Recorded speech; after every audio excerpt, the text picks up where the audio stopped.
इन discover Rajasthan, keep discover keep learn. देखो अपने क्या है कि जूनियर अकाउंटेंट टीआरए का बैच चल रहा था, जिसमें अपनी क्लास चल रही है राजस्थान के इतिहास की, और इतिहास में अपने मेवाड़ का इतिहास पढ़ रहे हैं।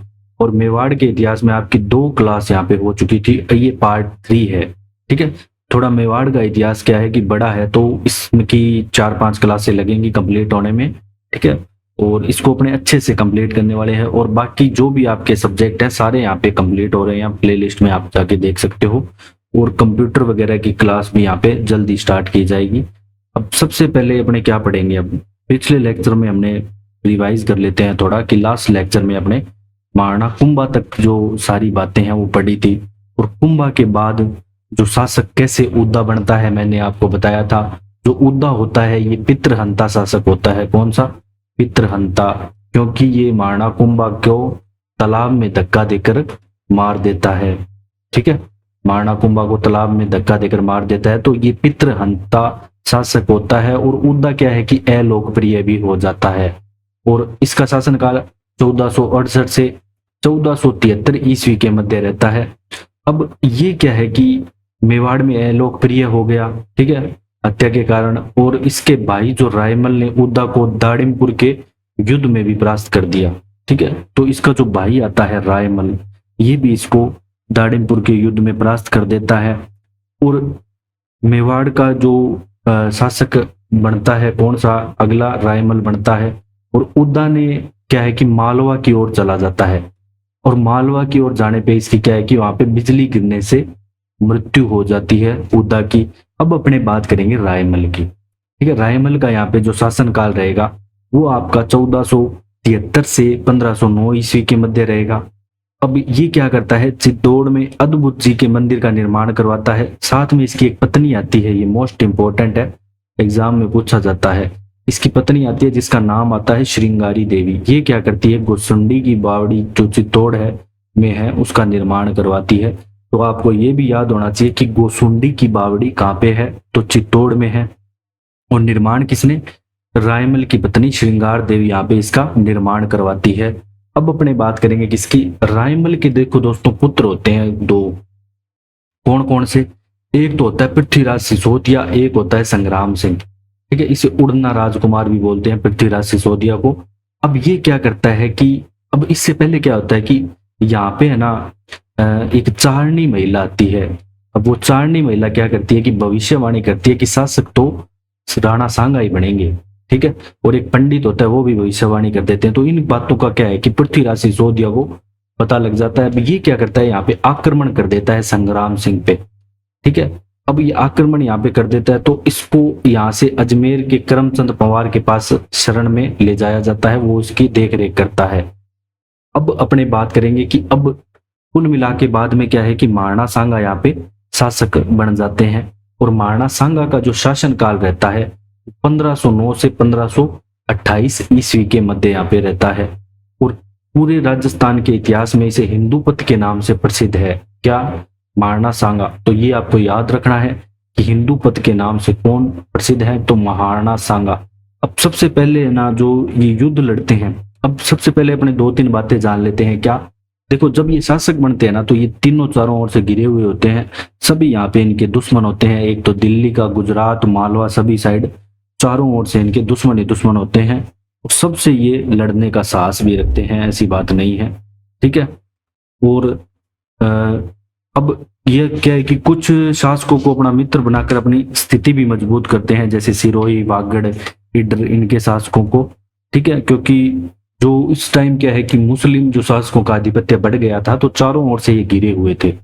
अब क्या है कि अब युद्ध आता है खातौली का युद्ध 1517 ईस्वी में।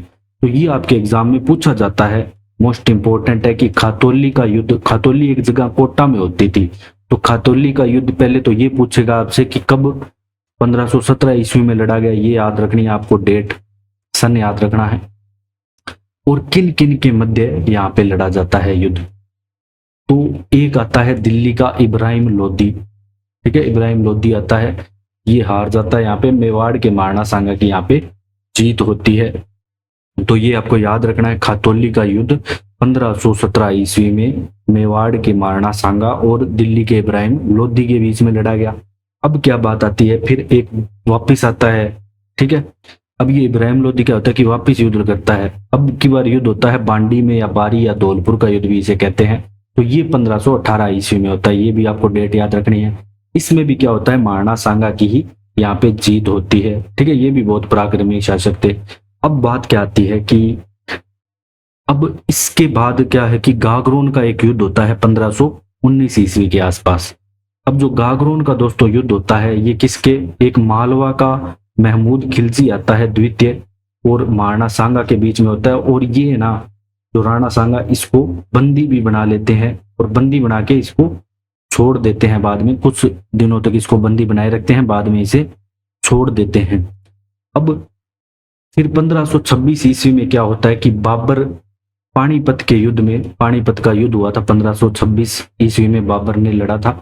उसके बाद 27 में खानवा का लड़ता है, ठीक है। तो खानवा का राणा सांगा के साथ ही लड़ेगा। अब यहाँ पे क्या होता है कि जब ये पानीपत का युद्ध लड़ता है ना, तो इब्राहिम लोदी को हरा देता है। और वो है ना एक बात कहता है बाबर, ये कहता है कि पानीपत का जो युद्ध हुआ, इसमें जो राणा सांगा है, राणा सांगा ने बाबर की सहायता नहीं की, सहायता नहीं की। ये बात ये कहता है, कौन, बाबर कहता है। तो कहता है कि एक युद्ध का जो आक्रमण का मुख्य कारण ये भी माना जाता था। तो सबकी अलग अलग यहाँ पे जो इतिहासकारों की बातें हैं। अब बयाना का युद्ध होता है इससे पहले। अब देखो 15 फरवरी को होता है, खानवा का 27 में है, लेकिन ये फरवरी में होता है 1527 में बयाना का युद्ध।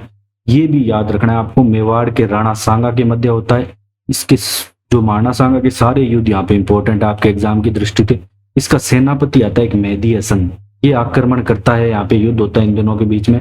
अब युद्ध होने पर जो जीत होती है वो मेवाड़ के महाराणा सांगा की होती है, ठीक है।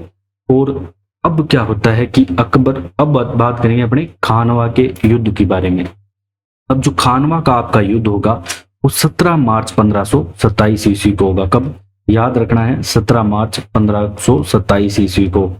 अब बाबर के मध्य और मेवाड़ के राणा सांगा के मध्य यहाँ पे ये युद्ध होता है। अब इस युद्ध में क्या होता है कि अब पाती पेरवन की प्रथा का उपयोग करते हैं यहाँ पे राणा सांगा, जिसमें क्या है कि जो भी आसपास मारवाड़, बीकानेर, आमेर के शासक है, सभी को यहाँ पे आमंत्रित किया जाता है और वो साथ भी देते हैं, ताकि यहाँ पे मुगल आधिपत्य को या उसका विस्तार को रोका जाए कैसे भी करके। लेकिन यहाँ पे बाबर के पास क्या है कि तुलु नुमा पद्धति, तोप खाने और आधुनिक मतलब टेक्नोलॉजी के कारण ये थोड़ा जीत जाता है।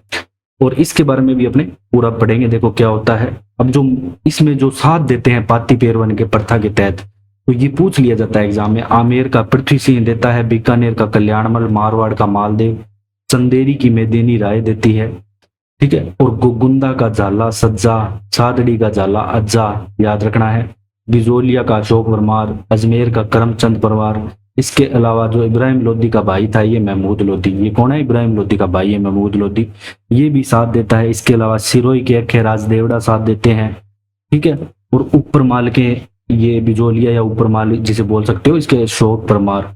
अब ये जो बाबर है तोप खाने और तुलगनुमा युद्ध पद्धति से जीत जाता है यहाँ पे। अब क्या करते हैं कि यहाँ पे राणा सांगा जख्मी हो जाते हैं इस युद्ध में। देखो ये भी बहुत वीरता से लड़ते हैं इस युद्ध में, इनकी एक हाथ चला जाता है, पैर चला जाता है, फिर भी ये लड़ते रहते हैं। बाद में क्या है कि इनको जो सलाह दी जाती है कि आप यहाँ से युद्ध क्षेत्र से पीछे हट जाएं या एक बार, तो ये क्या करते हैं कि अपने राज चिन्ह क्या करते हैं कि झाला अज्जा को दे देते। तो ये एग्जाम में पूछा जाता है कि राणा सांगा ने अपने राज चिन्ह किसे दिए, सादड़ी के झाला अज्जा को अपने राज चिन्ह दे देते हैं। और इनके शरीर पर ना 80 घाव हो गए थे। अब इस युद्ध में इनके शरीर पर 80 घाव हो गए थे। ये भी बहुत पराक्रमी शासक है। और बाद में ये चले गए बसवा दोसा। अब इस दोसा के बाद है ना इनकी कहानी अलग अलग सभी इतिहासकारों द्वारा बताई जाती है कि कोई कहता है कि इनके मन में ऐसा था कि भाई अपने बीच में कैसे आ गए, मैं वापिस वहीं जाऊंगा युद्ध करने, लेकिन इनके सामंत है वो इसकी बात नहीं मानते और उसे जहर दे के मार देते, कुछ ऐसे कहते हैं, ठीक है। तो सबकी अलग अलग यहाँ पे कहानियां हैं। तो मतलब अंत में बात करें तो 1528 में इनकी मृत्यु हो जाती है। तो इस युद्ध में बाबर जीत जाता है, खानवा के युद्ध में। बाकी युद्ध जो है राणा सांगा जीतते हैं, जो पहले हमने पढ़ा था। अब अपने देखते हैं कि इनके 80 घाव आए थे ना शरीर पे, इसलिए इन्हें जो कर्नल जेम्स टोड है, ये सैनिकों का भग्ना अवशेष भी कहते हैं इसे, सैनिकों का भग्ना अवशेष। और मांडलगढ़ में सांगा का अंतिम संस्कार भी किया जाता है, तो ये भी आपको ध्यान रखना है, इनका समाधि स्थल भी वहां पे है, तो मांडलगढ़ में इनका अंतिम संस्कार भी किया जाता है। इनके बारे में भी आपको पता होना चाहिए। तो अब बात क्या आएगी नेक्स्ट, अब अगले शासक आ जाएंगे दोस्तों राणा रतन सिंह। ठीक है, अब जो राणा रतन सिंह है, इनका शासनकाल 28 से 31 ईस्वी तक रहता है। अब 1531 ईस्वी तक की बात आती है कि राणा सांगा है, इनकी रानी आती है कर्णावती, या जिसे अपने कर्मावती भी कहते हैं। अब इस टाइम क्या होता है कि इनके दो पुत्र होते हैं, कौन कौन से, एक होता है विक्रमादित्य, एक होता है उदय सिंह, ये दो पुत्र होते हैं। अब एक बार क्या है कि विक्रमादित्य यहाँ पे शासक बन जाता है, और इस टाइम इनको डर किस बात का होता है, देखो गुजरात विक्रमादित्य के समय क्या है कि गुजरात का शासक आता है बहादुर शाह, ठीक है, बहादुर शाह जफर। ये क्या करता है कि यहाँ पे आक्रमण करता है चित्तौड़ पर, रानी कर्मावती होती है यहाँ पे, और ये रानी क्या करती है विक्रमादित्य उदय सिंह को देवलिया भिजवा देती है। ठीक है, फिर जो सहायता के लिए ना ये एक राखी भी भेजती है। उस टाइम मुगल वंश का शासक यहाँ पे हुमायूं होता है, लेकिन ये समय पर सहायता नहीं पहुंचा पाता, ये बात याद रखनी है। तो विक्रमादित्य के समय आक्रमण कौन करता है, 1533 में करता है, फिर 34 में करता है, वो बहादुर शाह करता है। और बहादुर शाह जब आक्रमण यहाँ पे करता है तो रानी कर्मावती इनको तो भिजा देती है देवलिया, और स्वयं लड़ती है किसके साथ। अब चित्तौड़गढ़ की दुर्ग की जिम्मेदारी कहाँ पे पहुंच गई, बाघ सिंह के पास पहुंच गई। अब बाघ सिंह और कर्मावती लड़ते हैं, बाघ सिंह तो केसरिया करते हैं, और कर्मावती 1300 रानी वो अन्य जो भी है वहां पे महिलाओं के साथ जोहर करती है। ठीक है, और इसे कहते हैं मेवाड़ का दूसरा शाखा। तो दूसरा शाखा मेवाड़ का कब होता है, 1534 ईस्वी में होता है, ये याद रखना है आपको। अब बात क्या आएगी, बनवीर की आएगी दोस्तों। अब 1536 में क्या होता है कि बनवीर विक्रमादित्य की हत्या कर देता है। अब बात आती है बनवीर कौन है, जो महाराणा सांगा के बड़े भाई आते हैं पृथ्वीराज, इनका एक दासी पुत्र की पत्नी से उत्पन्न पुत्र है ये बनवीर। ये बनवीर भी यहाँ पे बहुत दुखी करता है, ठीक है, सभी को। अब बनवीर क्या है कि चित्तौड़ में एक महल आता है नौलखा महल, इसका भी निर्माण कराया, जिसे नौ कोण कोठा महल भी कहते हैं, नौ कोठा महल है ये। ठीक है, नौ कोठा महल भी इसे कहते हैं। तो ये भी आपको ध्यान रखना है कि बनवीर यहाँ पे नौ कोठा महल बनवाता है। और फिर यहाँ पे पन्नादाय इंपॉर्टेंट है मोस्ट, ठीक है, जो अपने पुत्र का बलिदान दे के उदय सिंह को बचाती है। तभी देखो आज अपने महाराणा प्रताप के बारे में पढ़ पाते हैं। तो अगर ये पुत्र का बलिदान नहीं देती तो महाराणा प्रताप जैसे शूरवीर भी नहीं होते। अब उदय सिंह को क्या है कि बनवीर से बचाने के लिए पन्नादाय अपने पुत्र चंदन का बलिदान दे देती है।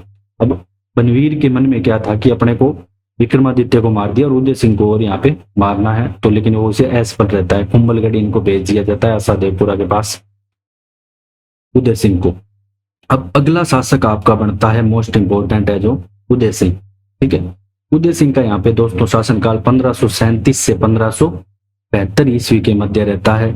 अब जो इनका प्रथम राज्याभिषेक है वो आपके कुंभलगढ़ किले में होता है। इसके बाद दूसरा जो होता है वो चित्तौड़गढ़ में होता है 1540 ईस्वी में, और 1540 ईस्वी में ही महाराणा प्रताप का यहाँ पे जन्म होता है। ठीक है, महाराणा प्रताप को अपने अलग से पूरी एक क्लास में करेंगे। और फिर 1559 ईस्वी में ये उदयपुर शहर की स्थापना करते हैं। ये मोस्ट इंपोर्टेंट है, शहर पूछे जाते हैं कि 59 ईस्वी में उदयपुर शहर किसने बसाया, तो उदय सिंह के द्वारा यहाँ पे बसाया गया। और ये झील का निर्माण भी करवाते हैं जिसका नाम आता है उदय सागर झील, इनके नाम पे ही है। और मोती मगरी के महलों का निर्माण भी यही करवाते हैं। अब बात किसकी आएगी, उदय सिंह क्या करते हैं कि पाली के अखेराज सोनगरा और जो खैरवा के ठाकुर है जैत्र सिंह, इनकी पुत्रियों से, जैत्र सिंह की पुत्री से विवाह करके अपनी स्थिति को मजबूत करते हैं। ठीक है, इनसे तो क्या विवाह करेंगे, ये गलती से लिखने भूल गया, तो पुत्री से विवाह कर अपनी, इनकी पुत्रियों से विवाह करके अपनी स्थिति को मजबूत करते हैं। अब बात आती है 1567-68 ईस्वी की। तो ये क्या टाइम है कि यहाँ पे अकबर आक्रमण करेगा। ठीक है, अकबर आक्रमण करेगा, और इसी समय क्या है कि चित्तौड़ के शासक होंगे उदय सिंह। बात आती है 67-68 ईस्वी की। अब इस समय क्या है कि जो उदय सिंह है ये तो चले जाते हैं गिरवा की पहाड़ियों में। ठीक है, इनके सेनापति होते हैं प्रमुख जयमल और फत्ता। अब ये अकबर क्या करता है कि हुसैन कुली खां को किसे उदय सिंह को ढूंढने भेजता है कि आप ढूंढ के लाओ, अधीनता स्वीकार करनी है, लेकिन ये अधीनता स्वीकार नहीं करते हैं। अब यहाँ पे पूरी सुरक्षा में इनके लगे रहता है जयमल, और जयमल क्या होता है कि अकबर की संग्राम की बंदूक से घायल हो जाता है। और फिर क्या होता है कि फत्ता और जयमल का भतीजा आता है कल्लाजी, जिसे अपने राजस्थान के लोक देवता के रूप में भी पूछते हैं, जिन्हें 4 हाथों का लोक देवता भी कहते हैं कल्लाजी को। कल्लाजी फत्ता ये तो करते हैं क्या, केसरिया, और फत्ता की पत्नी आती है फूलकवर, ये करती है जोहर। क्या करती है? जोहर। तो ये भी ध्यान रखना है आपको इस लड़ाई के बारे में भी। और चित्तौड़ का यहाँ पे तीसरा साका होता है 1568 ईस्वी में। तो ये भी मोस्ट इंपॉर्टेंट, आपको सारे ये साके हैं ध्यान रखने हैं। और इसमें जो जयमल और फत्ता की वीरता देख कर क्या कहता है कि जो आपका अकबर है वो आमेर में है ना, इसकी गजारूढ़ पाषाण मूर्तियां भी आगरा के किले के बाहर लगवा देता है। और इसके अलावा जो बीकानेर का किला आता है वहां भी इनकी मूर्तियां लगी हुई है। और जयमल, फत्ता और कल्ला राठौड़ की छतरियां भी आपको चित्तौड़ में मिल जाएगी। ठीक है, तो इस युद्ध का भी आपको ध्यान रखना है। और जयमल फत्ता किसके सेनापति थे ये भी आपको याद होना चाहिए। तो ये उदय सिंह के सेनापति आते हैं। फिर होली के दिन 28 फरवरी 1572 को गोगुंदा में उदय सिंह की यहाँ पे मृत्यु हो जाती है। तो ये उदय सिंह तक का इतिहास था। अब आगे का जो इतिहास है महाराणा प्रताप का वो अपने नेक्स्ट क्लास में पढ़ेंगे। अगर आपको हमारा कंटेंट पसंद आए तो आप डिस्कवर राजस्थान को शेयर करें, सब्सक्राइब करें। Thanks for joining discover Rajasthan.